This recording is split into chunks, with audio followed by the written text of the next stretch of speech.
Bonjour à tous, j'espère que vous allez bien. Je vous retrouve dans cette vidéo pour vous partager une réflexion à la volée que j'ai eue et qui me débloque, j'ai l'impression, intellectuellement, puisque ça fait un certain temps que j'ai essayé de mettre sur papier mes critiques à l'encontre de la psychanalyse, puisque j'ai effectué un cursus en psychologie qui m'a amené à me spécialiser en psychanalyse, tout simplement parce que mon université était spécialisée en psychanalyse freudienne et que je n'en avais pas pris connaissance avant de m'inscrire.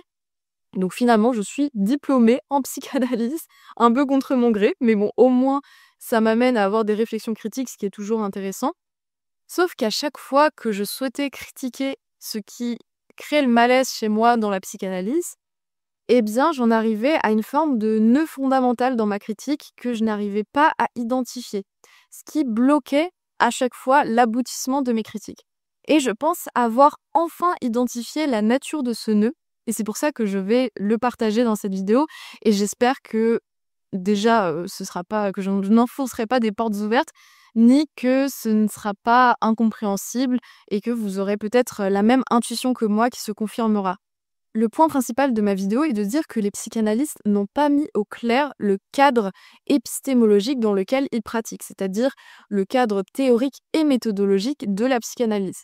Je vais surtout parler depuis la psychanalyse freudienne puisque je connais un peu moins les auteurs tels que Lacan ou Jung par exemple.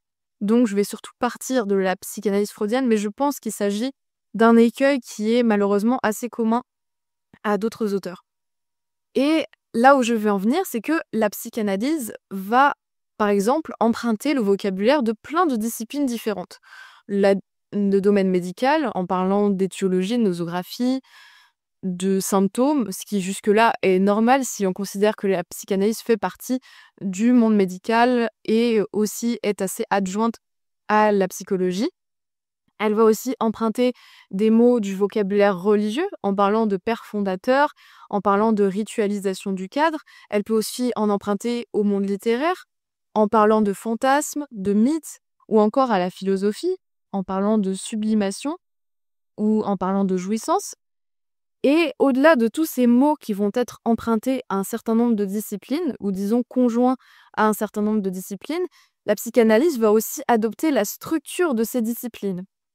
Sauf que la subtilité est là, la psychanalyse n'adopte pas toutes les contraintes structurelles de ces disciplines.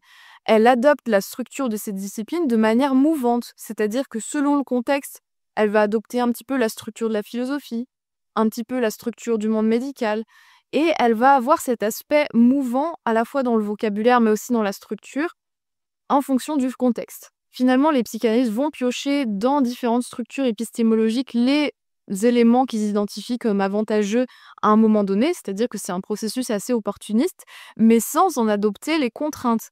Alors que chaque discipline a une structure épistémologique, je ne dis pas qu'elle est homogène, bien au contraire, mais disons qu'il y a des tentatives de définition de cette structure épistémologique, et les contraintes sont nécessaires à cette structure épistémologique pour avoir un cadre qui est rigoureux.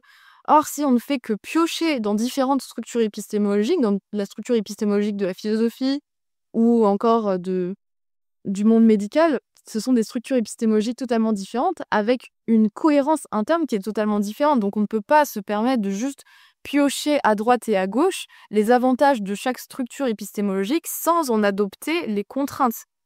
Ce n'est pas possible.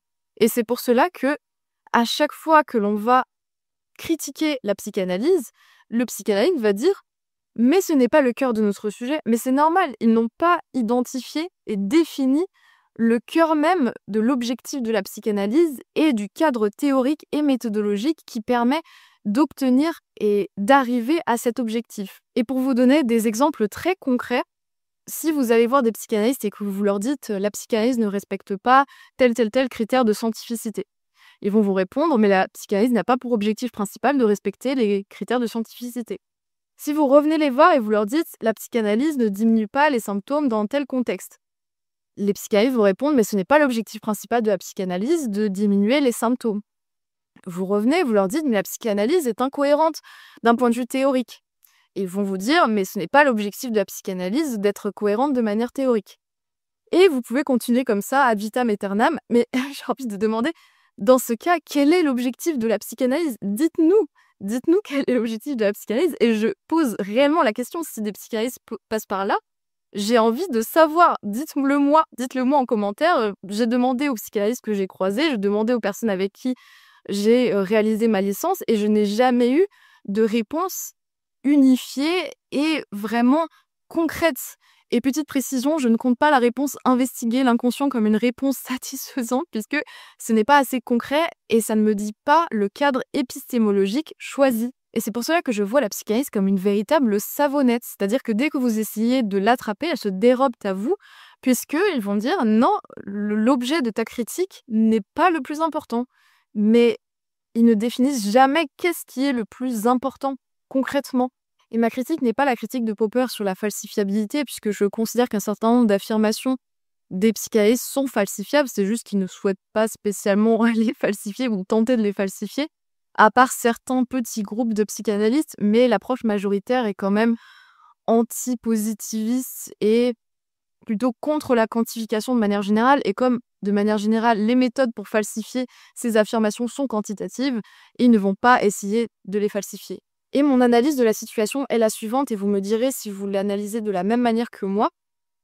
Comme les psychanalystes sont fondamentalement contre, pour la plupart, une forme d'opérationnalisme qui devient de plus en plus important dans le monde médical, c'est-à-dire qu'on demande de tout quantifier, on demande aussi à constamment rendre des comptes, quantifier, rendre des comptes, et cela amène à toujours vouloir quantifier ce qui est extrêmement difficilement mesurable. Par exemple, les états mentaux, la guérison, c'est assez difficile à définir et c'est difficile à quantifier. Donc les psychanalystes vont vraiment critiquer le fait de devoir constamment mesurer des éléments qui sont difficilement mesurables. Ce que je peux totalement comprendre et je souscris à certaines de leurs critiques. Sauf qu'au lieu de concentrer leurs efforts sur une lutte politique, parce que c'est éminemment matériel ce problème, la psychanalyse a absorbé théoriquement cette réactance et ça s'est transformé en une opacité épistémologique. Et finalement, à vouloir ne pas quantifier, à vouloir ne pas rendre de compte, en est né ce symptôme, le flou épistémologique en psychanalyse. Puisque ce flou épistémologique, ce qui en résulte, c'est qu'il est impossible de mesurer quoi que ce soit ou de quantifier quoi que ce soit ou de demander des comptes aux psychanalystes puisqu'il y a un flou épistémologique. Donc ça devient par nature impossible.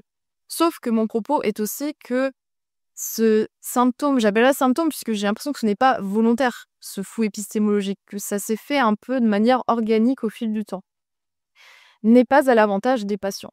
Et si je dis que c'est parfois au détriment des patients, c'est parce que le psychanalyste se pose en seul détenteur du savoir de l'objectif de la cure. Et ce savoir n'est absolument pas clair.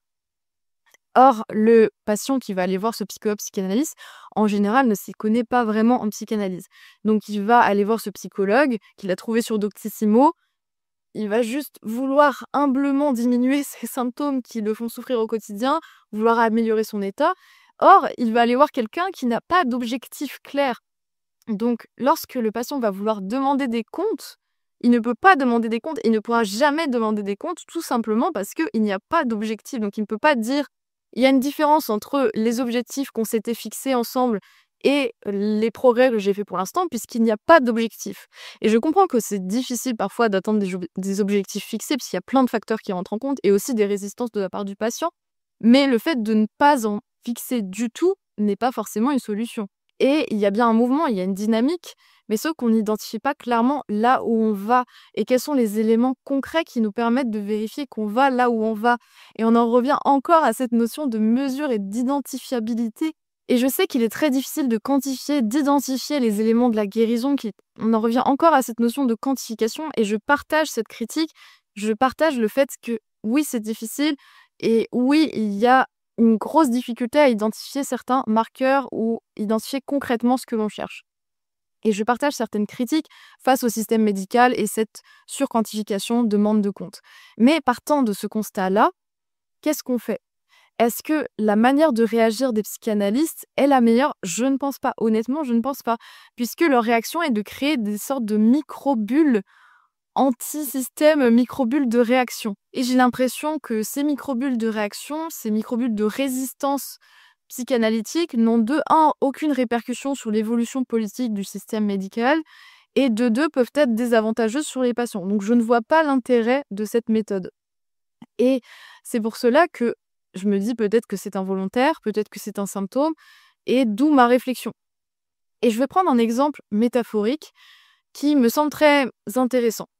Lorsque j'étais en licence, les professeurs nous surnotaient pour des raisons idéologiques, parce qu'ils considéraient que, vu tous les efforts qu'on mettait à fournir notre travail, que notre travail était de bonne qualité, ils ne voulaient pas que la moyenne de la promotion soit à 12 ou 13 comme la moyenne générale des promotions de psychologie dans les autres universités. Donc nos moyennes étaient plus élevées. Or, cela a eu pour résultat de dévaluer nos notes sur le marché des masters. Donc, ils ont été obligés de faire marche arrière, puisque leurs bonnes intentions initiales et leurs intentions louables ou que je peux partager ont eu des répercussions négatives sur leurs petits protégés au sein de leur bulle. Et j'ai l'impression que c'est exactement le même mécanisme au sein des bulles psychanalytiques avec les patients qui finalement vont payer le coût de ce fonctionnement. Bon, en conclusion, parce qu'il commence quand même à faire nuit, je pense que le flou épistémologique est actuellement plus une réaction de défense des psychanalystes plutôt que véritablement un flou mûrement réfléchi et une intégration dans la théorie d'une dimension politique. J'ai l'impression que c'est plutôt le premier cas que le second. Et il me semble que ça a des répercussions assez limitées, voire que cela peut desservir les patients. Donc, je ne pense pas que cette opacité soit réellement quelque chose d'avantageux. Bon, est-ce que j'ai des choses à proposer pour faire face à cette crise de la mesure et du demandage de compte? Non, pas spécialement, puisque personnellement, je suis plus attachée à la mesure que les psychanalystes. Donc, je pense plus à améliorer la mesure qu'à la supprimer. Même si je pense que on devrait limiter cette obsession et limiter aussi le fait de constamment demander des comptes, puisque pour le coup, je pense que ça fait perdre beaucoup de temps aux professionnels de santé de constamment devoir marquer ce qu'ils font chacun, tout le détail, etc. Mais je suis plus attachée à la mesure que les psychanalystes, donc ce n'est pas à moi de leur donner des conseils là-dessus.